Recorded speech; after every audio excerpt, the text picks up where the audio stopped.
Hello and welcome back to Book Banter. Today we are chatting with historical mystery author Katharine Schellman, talking about her latest book, Last Call at the Nightingale. Let's welcome Katharine to Book Banter. Hello. Hello, Tanya. Thank you so much for having me today. Thank you for joining us. We love talking about books, and I absolutely adored Last Call at the Nightingales. Oh, thank you. I'm so excited for it. Well, because I've been pestering you for a while. You literally had me at, New York, 1920s with a murder to solve. And I was like, yep, I want that. It's a good decade for solving a murder. It really is, because there was lots and lots of murders happening. Mm-hmm. So, which is, great in fiction. Yes, not so great in real life. Not so great in real life. But really fun for fiction. Exactly. So can you tell us, how did the idea for the novel come to be? It's sort of a confluence of two different things. So I'd been watching, I don't know if you probably know the Franny Fisher murder mysteries. I do. I was watching the TV adaptation with my husband, and he commented that he thought it was sad there wasn't more like jazz age speakeasy stuff in it. I was like, well, it's set in Australia, so it was a very different culture, even though it's the 1920s, because they didn't have prohibition like we did in the US. So a lot of, there's the fashion and the music are the same, but there isn't the same sort of underground speakeasy mafia culture the way we had here, which kind of popped up in that decade. And so that sort of planted a little idea in the back of my mind. And then when I was talking with someone about my first series, the Lily Adler mysteries, which are set in Regency, England, they asked, well, why don't you set something in the US?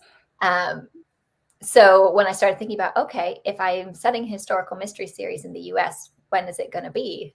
I thought about that comment of my husband's and thought, well, if I'm going different from Lily Adler, that's about as different I can get. Like, rather than upper crust Regency England, we're going for like gritty jazz age, speakeasy murders. Like that's kind of a 180. And I thought, okay, I'm gonna try that. I'm gonna see what happens there.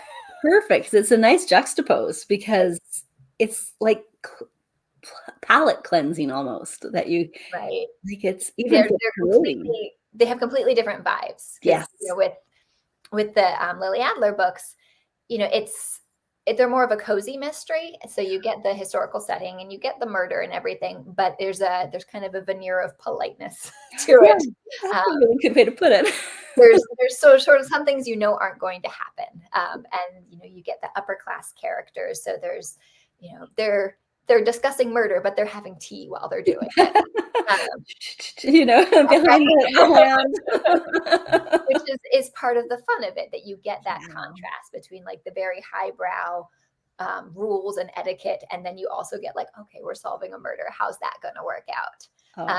But for something like Nightingale, you work with these working class characters. You're in a culture where everything is already a little bit illegal. It's during the rise of organized crime in the US. So there's just, there's all this opportunity for bad things to happen and people to get away with it in a way that you don't get in another time period. So that was really fun to explore. Oh, I bet. 1920s New York is something that just totally grabs me. And I don't know if that's a like reader wide thing, where it's just like the perfect mix of all those elements. And well, I think there's something kind of mythological about it in people's minds, I think, where it's this era that's so built up with the glamour and the fashion was fantastic. Yeah.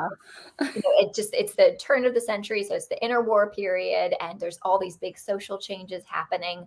So we have, I think, a lot of people, sort of regardless of what country you're in, you have that really fascinating idea of what was going on then. But then if you dig into the history of it, especially in the United States, because of prohibition, that was when organized crime became profitable for the first time, because suddenly there's so much liquor smuggling, particularly from Canada, where people can make it legally. Exactly. We were great bootleggers. Yes. So all of a sudden, running a crime empire was really profitable in a way it hadn't been a decade before. And that adds another sort of like level of almost mythology feeling to it. Like, who were these people and what were they doing? And what did their day-to-day lives look like? right. Like, I want to be in that room and hear what they were discussing. So you get a little bit of like the voyeuristic sense there, which is really fun to both as a writer and a reader, I think. Oh, absolutely. Absolutely. It's funny you mentioned Canada because my 1927 historical takes place actually in Vancouver, and we were already done Prohibition by then. we apparently, well, the government discovered the amount of money they were losing. Right. Which was such a huge motivator in the US too for Prohibition ending. They're like, oh, well, yeah, missing out on a lot of tax revenue. Right? And so our rum runners literally made a killing because they could legally get into international waters with alcohol. And it was actually the Americans that were at risk.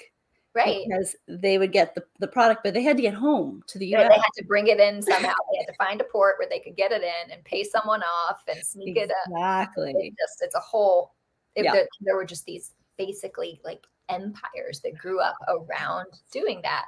Absolutely. Fascinating. I don't know if you've read any Canadian. That's fine for us. It's legal here. Yeah. We weren't breaking any laws at all. So, oh, it's funny. I'm researching another novel that actually a big base in Prohibition as well in the States. And it's so fascinating.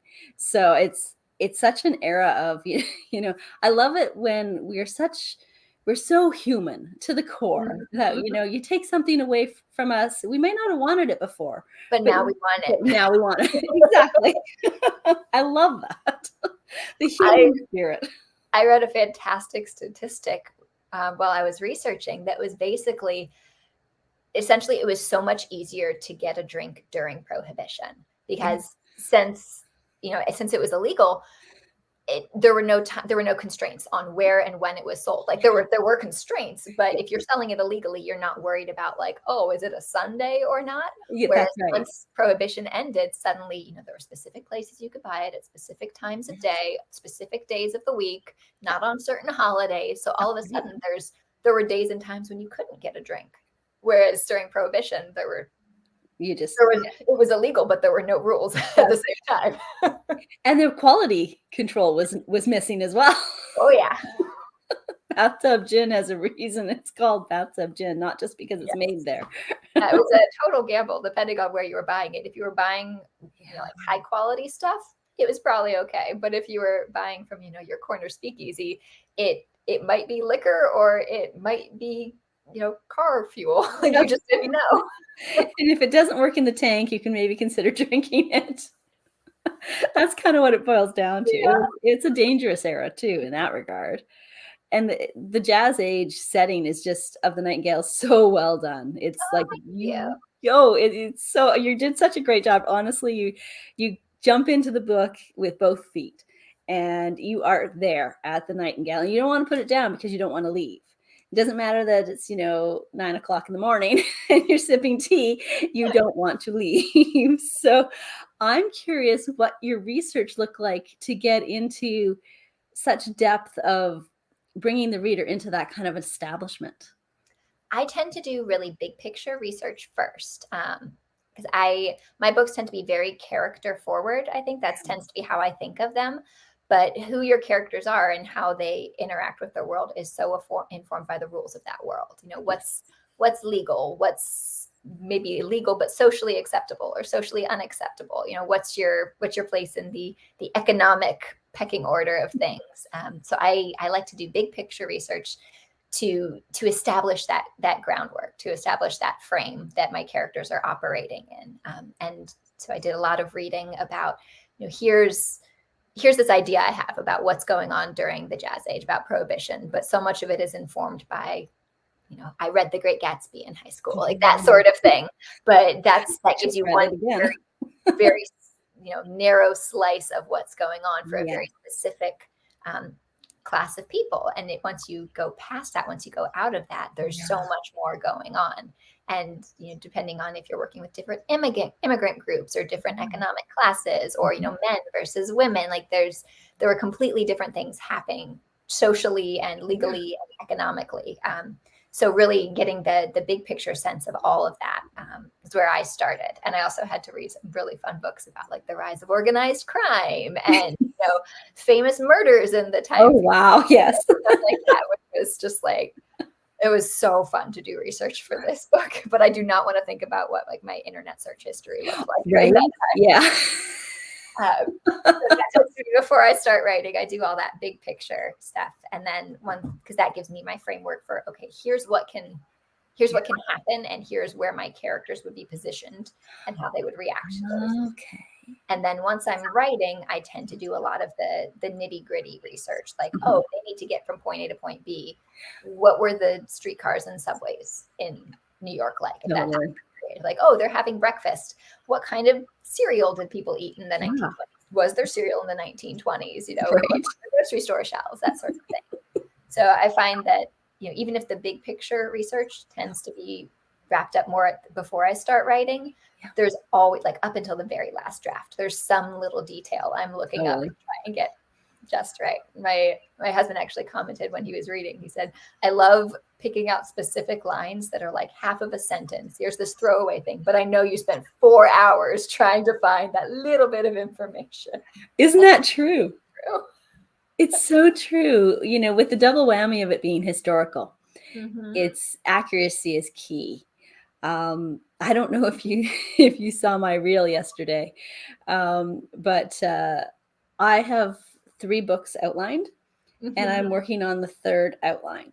And what happened was I thought I better pull up a 1927 calendar and just make sure, Thanksgiving is the second Monday of the month of October, which it has been all my life, because who knows? Is that true in the 1920s? Right? I thought, just, make sure the dates line up. Nobody's going to look at this and go, you didn't actually look at a calendar, right?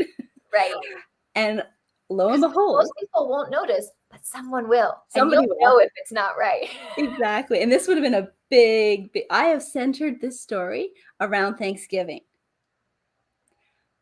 1927 in Canada, Thanksgiving went from being in October to being July 3rd. Oh, that's a totally different setting. And I went, whoa, wait. I had a bit of a meltdown. Wait, but I figured out how to fix it. But at the same point in time, I was like, seriously, Canada, what were you thinking? But at least you caught it when you were outlining, because imagine if you'd written the whole draft. And then you're like, wait, I should double check that. Exactly. And it was niggling at me. It was like somebody was poking me in my brain saying, you really should get up a calendar. You should get up a calendar. I'm like, yeah, I know. I always bring up a calendar. And that was, so yes, though I understand 4 hours of research to either get it right and include it in the story, or to not get it wrong and leave it out. So, it's a challenge. It's a challenge. Sometimes it's a little throwaway detail, and sometimes it's a completely different time of year that you're setting your story. That makes the character just all of a sudden understood. Right? Like sometimes it's that one little line that you go, yes, okay, now we know who the character is. Absolutely. As a reader, right? So, Oh my gosh. Was there anything that stood out in your research that you were like, yeah, I need to make sure that gets into the story? I think the random historical detail that I loved the most was actually one that I couldn't find a way to put in there. So it was about one of the ways that people would like smuggle alcohol around the country is that there were companies that sold basically bricks of dehydrated grape juice. Yes. And that's in my research right now. Oh yeah. And they would come with instructions, like step-by-step instructions for what to not to do to turn it into wine. Like, do not, put it in this type of liquid. Do not leave it at this temperature. Do not leave it for this number of days. Like, exactly. Or else you'll get wine. Right. It was legal because they were saying, don't do this. But so they would sell them. And that's just like, people would make their own wine in the comfort of their homes from these bricks of grape juice, which I thought was hilarious. Isn't that funny? That was my favorite, like, random way that people would get around prohibition. but I couldn't figure out a reasonable way to get it in there that didn't feel too much like, look at this fun fact. It's funny that I'm going to cover it, so you don't have to worry. It's going to be not in my Vancouver one, but in the other novel I'm working on, and it was Beringer. So it was Beringer Wines, the two brothers. It was the daughter of one of the brothers. That's too funny. Isn't that funny? It was hilarious, and the prescriptions. Yes. Prescriptions for alcohol. Yeah, you could and you didn't even have to go to a real doctor. You could go to a vet. To a vet. So I couldn't find, need some in the course of my research, I could not find whether the vet would then write the prescription for you or for your pet. Oh, wouldn't that really be hope funny? it was for the pet. Oh my gosh, that would be hilarious. Like, your dog really needs some whiskey right now. Yes. Yes, my Friday wine doesn't feel so bad anymore. It's actually prescription. Right, it's medicinal. It's because I managed to get through Monday through Thursday. Oh my gosh, my favorite New York-ish, I think it was New York, 1920s idea was the business fronts, where they would pretend to be legitimate businesses and would operate, but the back end was the bootlegging. Yeah. So they'd have their front operation like in the front room, and as soon as you went behind it, it was like, whoo, completely different world back there. Exactly. And it was secret. Yes. But so often, unless you knew the knock. Yeah, but also like the police knew it was there, and like a lot of politicians knew it was there, and they were just getting paid off. Absolutely. So it was big private money. Yeah. It was big business for everyone. It really was, except for the government and taxes. Right. Yeah. Which is why it eventually ended. That's it. 13 years is a long time to go, I have to say. Mm-hmm. There was one account of somebody using a funeral parlor. And you could smuggle a lot of stuff in a coffin. Exactly what it was. And I was like, that's good. Yeah, because there's, just put it under the body and no one's going to search that. Or even who lifts the lid of a coffin. Mm-hmm. That's a typical man weighing, 200 pounds or something. That's a lot of bottles. A lot of stuff in there. There's so much material when it comes to Prohibition. But I have to tell you that the characters in The Last Call at the Nightingale felt very real. Like, even the bad guys made me a little bit uneasy. I was like, ooh, I hope he doesn't come back. And then he comes back. And I love the diversity that you handled, the diversity of ethnicity and social class and all aspects of sexual orientation very, very well. And I thought that was so profoundly done and so timely in a world where we're trying to be inclusive, and yet there's a contingent trying to shut things down. And yet in the 1920s, like, things haven't changed. No, it's remarkable the ways in which I'm sure you find this writing historical fiction, like, wow, that feels exactly like it is today. Like, we might have a different spin on it. We might think that we've made some progress in there. And a lot of times we have made like incremental progress, but a lot of stuff feels very, very familiar. And it was so interesting writing in the context of the 1920s, because when you're getting that Prohibition setting and you're getting, speakeasies and illegal dance halls and things like that, there was so much, everything was illegal already. Yeah. So there was a lot of a sense of, even though people were living in this very segregated time period, and this time period that was very conscious of social class and economic wealth and, immigrant versus non-immigrant, like all of that was so, it was a huge part of people's consciousness in day-to-day life. But when you get into this nightlife setting where everything's already already illegal and naughty, there was actually so much crossing of those barriers. Because amazing. It was part of the, we're doing all these illegal things. What's a little bit more? Yeah. There were, nightclubs that were known as black and tans, specific, a lot of them in New York and in Chicago. And they were known for like racial mixing, which would have been illegal but everything else was already illegal. So it was just part of what people did there. There was a great quote in, I think it's a Chicago newspaper called the New Amsterdam News from the 1920s. And the reporter said, I'm gonna butcher it, but I'm gonna try to get it pretty much right. It was the dance halls of our era have done more for race relations in the last decade than the church has done in the last 100 years. Because all of a sudden there's all this mixing and mingling, and it didn't necessarily carry over into people's day-to-day lives, but it was there. And that happened, for people across, racial segregation, economic segregation. There was a thriving queer culture in New York in the 1920s because people could be out in that context, not necessarily, when they were at work in daytime.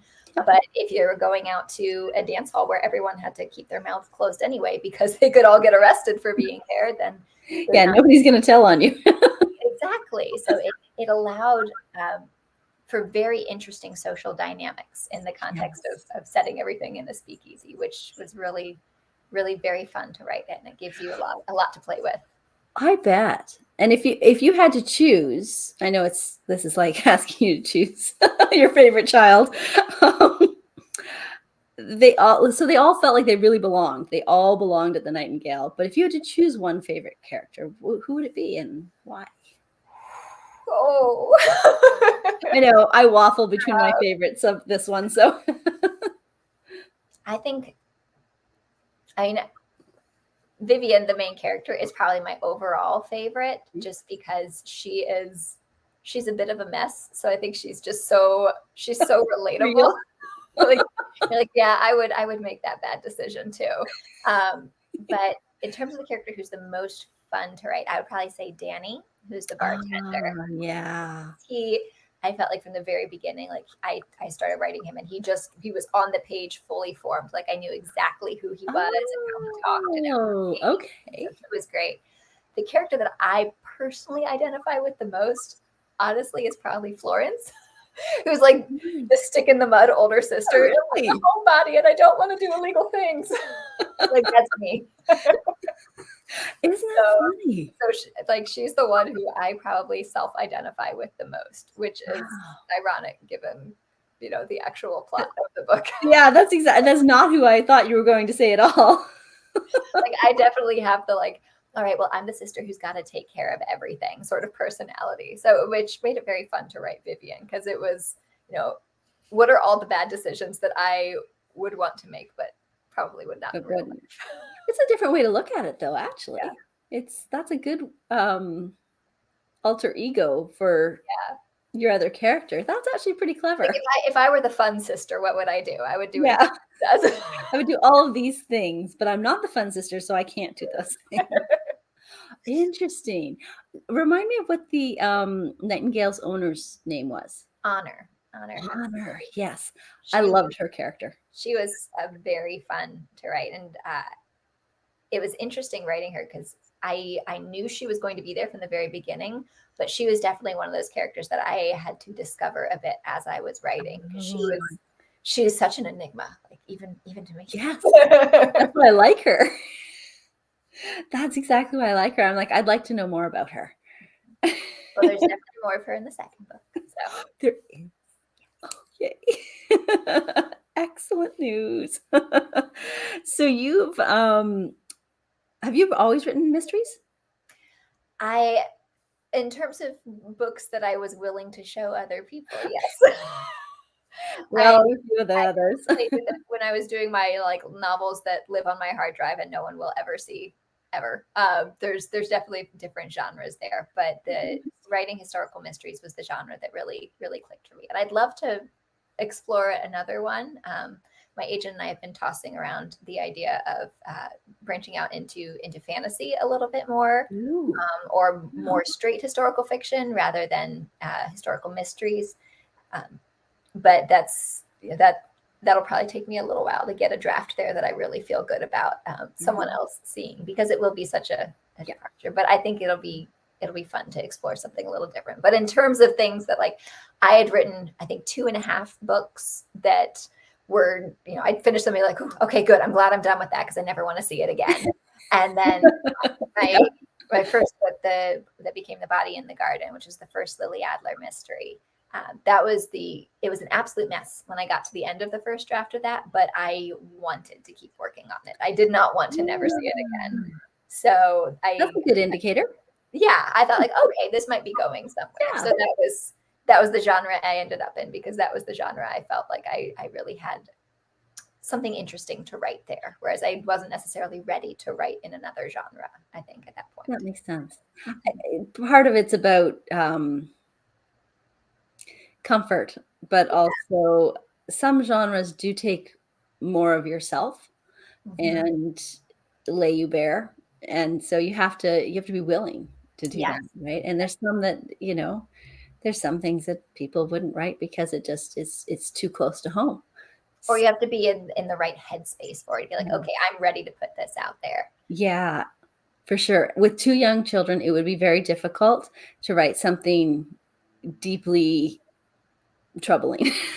Well, it's interesting. One of the ideas that I was tossing around with my agent for one of the fantasy ideas I have involves young children. I'm like, okay, I have to be in the right headspace to write that one. Like, I have to be ready for that. Yeah. Because it'll feel very real when I'm writing it. I also think it's important. You can love a genre and love what other people are writing there, but not necessarily have something new to add to it yourself yet. Yeah. I think you can appreciate from afar. And so I think the first, at least 1.5 of those 2.5 books that I will never show anyone. Like, one of them was just a mess. Like, I don't know what was going on there. But, 1.5 of them, I felt like they could have become good books, but they weren't doing anything particularly interesting. Like, they weren't going to really, other people had done what I was doing there. And I wanted to do something a little bit, find my own voice a little bit more. So that's how I ended up. And that's a discovery process for sure. Yes. And you've done that very, very well. Very, very well. It's quite impressive, because I liked seeing the difference between the Lily Adler stories and Last Call at the Nightingale. It's really nice. If you haven't read either one, friends, you just go buy them all at one shot, because the next Lily Adler's coming out, so you need to get caught up. So that's my little piece of advice. If you like historical mysteries, you need to grab these. So can you tell us how you go about writing a mystery? So the reason I ask, and I've probably asked you this before actually, because I'm intrigued, because cozy mysteries have always appealed to me, but this isn't meant to sound bad. I don't like the traditional cozies, but yours are so much more elevated. So I'm like, okay, I like this, but it's still not the gore and and all of that. So I'm curious what your process is. I think I know exactly what you're feeling. There's cozy mysteries that are very contemporary, and they have a certain format and a certain sort of, there's expectations there in terms of how they'll play out and how the characters will interact with each other. And I love cozy mysteries, but historical mysteries, I think, end up feeling a little bit different, because they're almost cozy adjacent in some ways, because they don't have that extreme gore, and they don't have like a lot of violence or suspense. But they don't necessarily have the same character beats and plot beats and setting beats that a contemporary cozy would have. So they have it's like they're sort of parallel to each other, but they're not quite the same genre. Yeah. You don't have to own a bake shop or a pet store. Right. Which I love, although they always make me really hungry when I'm reading. I know, right? That is the danger. I totally get that. No. Donuts? Did somebody say donuts? Right. So in terms of writing them, I had to, with the first Lily Adler mystery, I had to really discover how to write a mystery, because I'd read lots of mysteries and I'd watched lots of mysteries and I loved it. And I just dove right in and started writing. And I ended up with about 40,000 too many words and way too many red herrings and plot all over the place. And it was just a total mess. So I had to really figure out, I had to go back and do a lot of editing first. Yeah. I had to really figure out, like, okay, what do I need to know before I start writing the second time around? So when I started writing Nightingale, which was the second historical mystery I wrote that one while I was waiting to see if someone would buy Body in the Garden, if it would publish it. So that one, I went a completely opposite direction, and I had a huge, like, basically scene by scene outline for it. Like, it took me about 2 weeks to write. It was about 8,000 words long, and it was literally just, here's this scene, here's this scene, here's this scene. And that ended up being almost my first draft in terms of figuring out how the whole plot fit together and how the character beats fit together and how we were moving from point A to point B and what needed to happen and where, what the characters need to discover so that the readers could discover certain things, and just, how it all progressed. So that was basically 180 from the process for the first book. And that's a huge jump in learning curve, by the way. It was interesting. I've ended up somewhere that's a little bit more in between those two in terms of writing process, where I like to have a pretty detailed synopsis, but not necessarily, scene by scene by scene by scene. And then I kind of outline a bit from there, and I'll make notes on it, and then I can start writing. So there's a little more discovery in the first draft process for me now. The outline isn't as much the first draft, but I did discover that I do have to have a pretty solid sense of, who done it and why. Yeah, I guess that helps. Yeah. So I can get all those beats in there, because with the first one, one of the reasons it ended up being so much of a mess was because halfway through I changed who done it and why. I can totally see that happening. I had to go back and change a lot.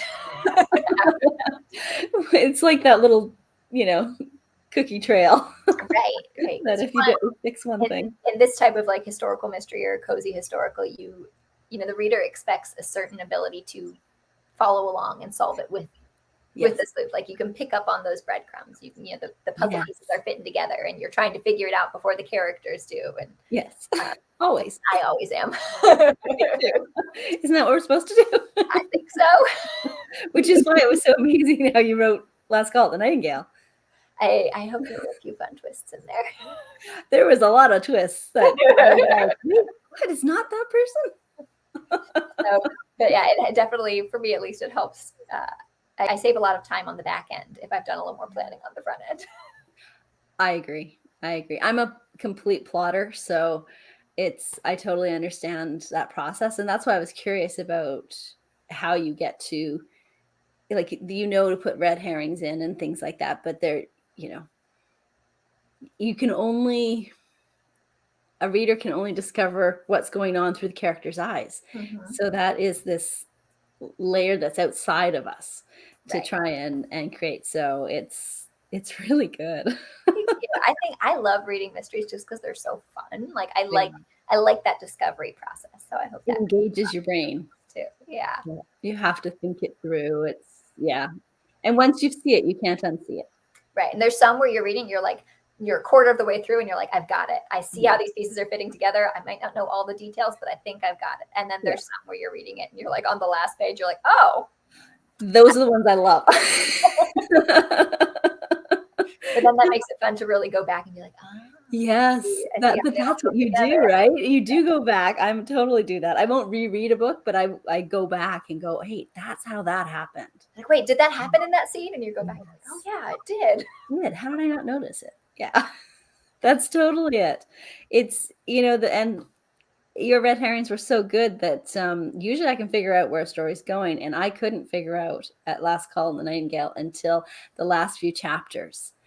And I actually was uncertain of who done it for a long time. And that's a huge accomplishment. So congratulations. That's awesome. I wanted to try and give this one, like, it still has that traditional mystery structure where, someone did it and you got to find out who it is, and the sleuth has to figure it out and come to put all those pieces together at the end. But I didn't want it to have quite as tidy, I guess, a wrap up as something as a more traditional mystery would have, which I haven't. My other series tend to have very tidy wrap ups. I didn't want this one to be quite that same vibe. So I'm glad I that you like that. I like the less tidy. Mhm. Although I'll be honest, I completely write too tidy of endings and then have to go back and mess it up.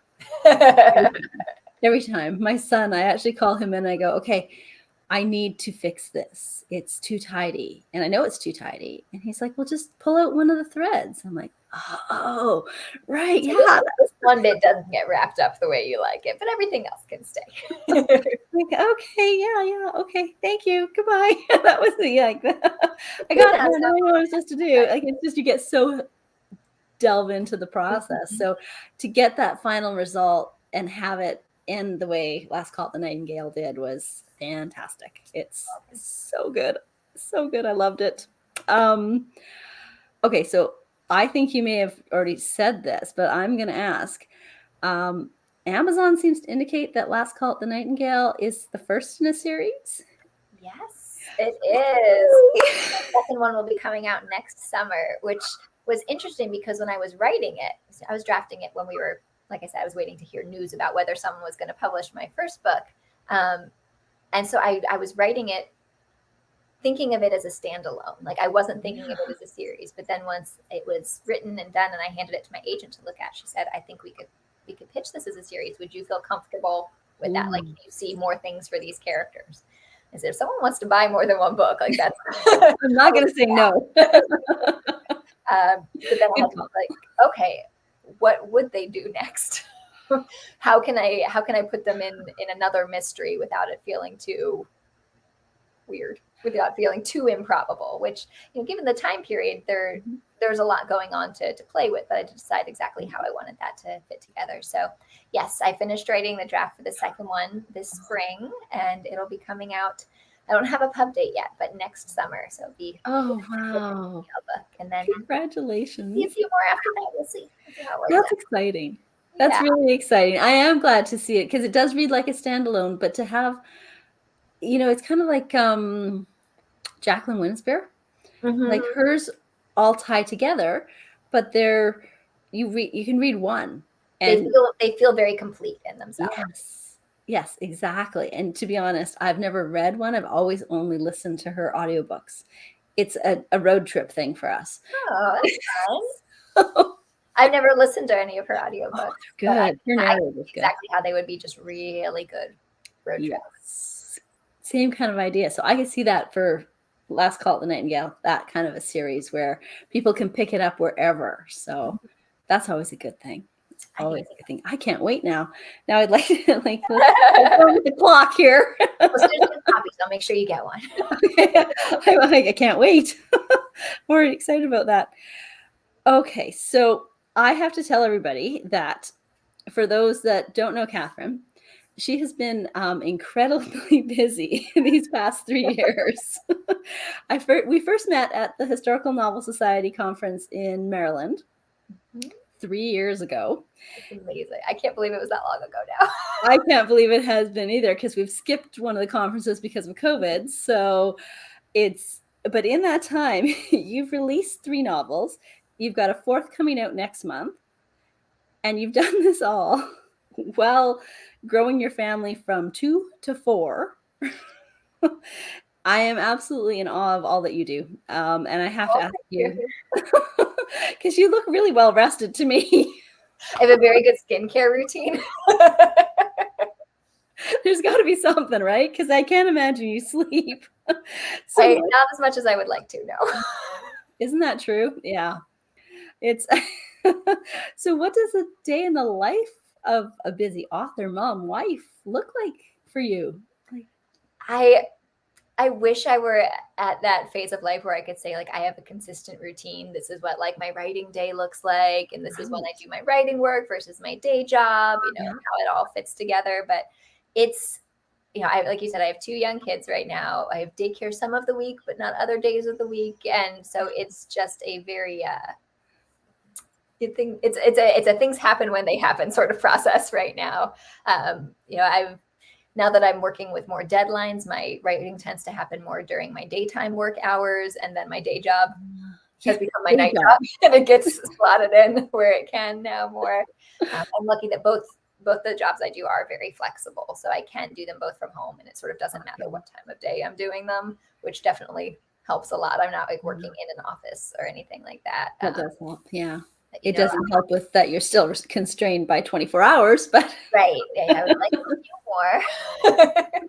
exactly. But, you know, it's a lot of day by day, like, okay, what are my working hours today? What are my parenting hours today? When do, you know, if I have a really busy week or if I have deadlines, my husband tends to rearrange his work schedule to give me more time, which is, his work has been flexible enough to allow that, which is nice. We have family pretty close by, which for, you know, a few years we didn't really have access to because there's some health issues to be considerate of during all the lockdowns and quarantines and everything. But, you know, we just, other people watching my kids basically is how it gets done. Other people who love your children watching them. Yeah. They're either with their dad or they're at daycare, or, you know, there's definitely been times where I'm like, okay, I have to get copy edits done. So the baby is going in the carrier and I'm doing this at the counter. But I tend to try and do work when my kids are either out of the house or asleep. And it also looks a lot like, okay, work has to get done so the bathroom doesn't get cleaned today. And, you know, there's laundry in the corner, and that's fine. Some weeks are just like that. So, absolutely. I think there's prioritizing, and then there's lowered expectations. Both things come when you have children. And there's some weeks where it feels like, you know, my work hours are very tidy, and I've gotten everything done exactly when I expected to, and everything has gone the way I planned, and the laundry got done, and my husband made dinner, and then I cleaned up, and everything looks nice. And then there's the days where nothing got done when I expected it to, and I've got a deadline tomorrow, and I'm working at 2 a.m. And you know, that just, those happen. That's the phase of life right now. That's, you know, it's so true. It's so true. If it makes you feel any better, when I remember once when I was working so much, and I think it was like a Friday afternoon or something, and I was cleaning the bathroom, and my son walked in and said, "Is company coming?" Because that's the only time it gets done. I'm so busted. And actually, no, company's not coming. The bathroom. Sometimes we deserve clean bathrooms too. But that's so true. So I love it when we have people visiting. Like, we will actually clean this house now because it doesn't happen otherwise. But it was a good reality check that, you know, and that's okay. Like, sometimes that's the way things are, and it's fine. Yeah. And, you know, once the draft's written, it's written and moves on. Once the bathroom's clean, guess what? You get to clean it again next week. One of these things has an end point, and one of them you will be doing until you die. Exactly. So you kind of weigh those out and go, well, which is the smarter option here? Oh, it's too funny. Too funny. So I always like to know what others are reading. So can you tell us what's on your nightstand right now?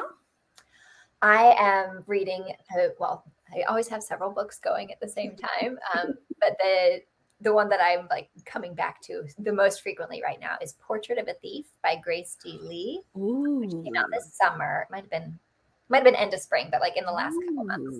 And I was so excited for that one. It's kind of a little bit heisty, but it's also, it's a story of 5 college students, or one of them she left college to go work, but they get hired under the table by a Chinese entrepreneur to go to Western museums and steal art that was looted from China and bring it back to China. Yeah. Ooh, so that's a moral dilemma. It's super cool. And so you get chapters from the perspective of all the different characters, like all 5 students who are involved in the heist. And it's, you know, like how they slot their real world skills into this, you know, planning this theft. Like, okay, this one character does street racing. She does drag racing in her free time. Like, that's her dirty secret while she's at college. So she becomes their getaway driver. Like, and it's so fun. Like, it's a little bit heisty, but it's also just this really interesting exploration of, like, you know, identity and diaspora and just, you know, family expectations versus Yeah. your feelings about yourself and your future. And it's so well written. It's got this kind of lyrical, Ooh. dreamlike quality to it.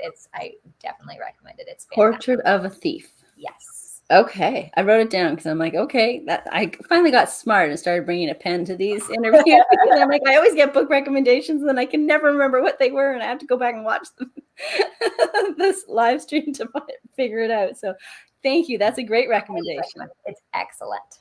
It's a very good, like, take it along on vacation sort of read. Yeah. So, the last thing that we have to chat about is that Death at the Manor, the next Lily Adler novel, is coming out in August. Yes, it's August 9th. I think it's like 3.5 weeks away now. It totally That's a little bit scary. That's yeah. like now I'm going, wait, I know when August 16th is. That's not enough time all of a sudden in my brain either. So okay, so August 9th. Okay. So you must be already working on something else. I am. I'm actually in the middle of writing the 4th Lily Adler book, which is scheduled to come out next year. So I should probably finish it soon. Next June. Yeah. So it's been very interesting going back and forth between drafting a book in the series and then getting ready to launch a book in the same series. But I'm very excited for Death at the Manor to come out because it's got a little bit of a different vibe than the first two Lily Adler books. I wanted to do something that's a little bit of it's not a strict like Gothic mystery, but it's a little bit of an homage to that. So it's, set at its creaky old manor in the countryside, and like the residents think they're being haunted by a ghost. And so there's a little bit more of romance going on. There's a little bit of a ghost story. Like it was a lot of fun to write. Ghosts are fun to write. Yes. So I'm hoping that people will enjoy picking it up and reading it as we're going into autumn. I think it'll be very I think that's a great autumn. Like that's a great spooky read for as we head into that. Everybody kind of snuggles down and the weather turns and everything like that. At least in this hemisphere.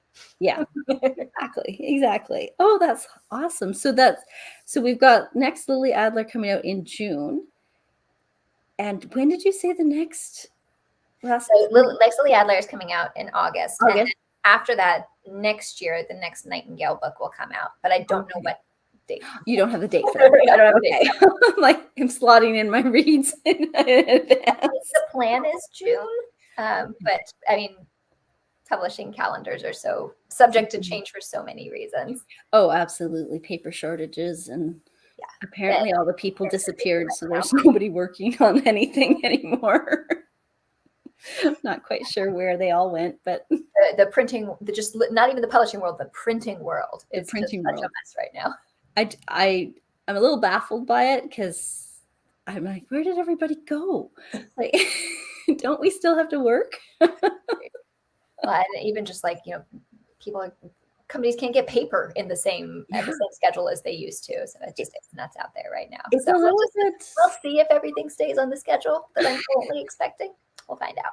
Yeah, it'll be really nice. I look forward to Death at the Manor. That should be a nice addition to the autumn reading list. So that'll be fun. Thank you so much for joining us today. That was always nice to catch up with you and get a glimpse into your whirlwind of a life. And whirlwindy right now. The summer has felt just nuts so far. No kidding. Yeah, I bet you're looking forward to autumn. Actually, I'm hoping things will calm down. Yeah. Maybe just like a little bit, just like a hair. Yeah, understandably. Yeah, and hopefully we all are safe and well as we go back into autumn as well. That's the other thing. Hopefully things don't just blow up again. Yeah. So, but it has been a fun whirlwind. It's a whirlwind I feel very grateful to be in the middle of. So absolutely. I'm grateful to be here chatting with you today. This was such a fun conversation. Always great to catch up with you, Catherine. Always great. We have to do it more often. Well, your life is a bit of a whirlwind too with your publishing schedule. You are always working on so many things. I'm amazed. And not the bathroom, clearly, but but books. I found the pandemic really took out the creativity. So I feel like I'm about a year behind on things. So I have this like little clock in my head that's nudging me forward. So, well, it seems like you're really getting back in the swing of it then, because you've got so many things in the works all of a sudden. I'm so excited. All of a sudden, yeah, we'll see how that all pans out. See if I can switch my brain as easily as you do. I'm not sure it works so well when I do it, so no pressure. The new routine of 3:30 a.m. wake ups is like, okay, I'm awake. I guess I should just get on with it. So, it's a little I'm not as good as that. I'm like, I'm awake. I'm just gonna sit here for a while. Oh yeah, don't get me wrong. I have not been moving at 3:30. I'm just thinking about it. Right. Like, oh, I should. I should. This is what I should do. Okay, well, I can lay here and plot my novel.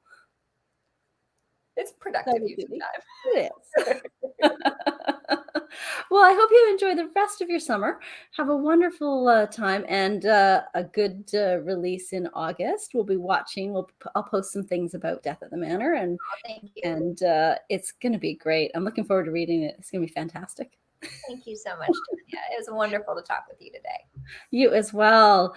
You as well. So, friends, grab a book and get settled into the weekend. Lily Adler series and Last Call at the Nightingale are available wherever fine books are sold. So grab your copy today. Have a good weekend, everybody. Bye.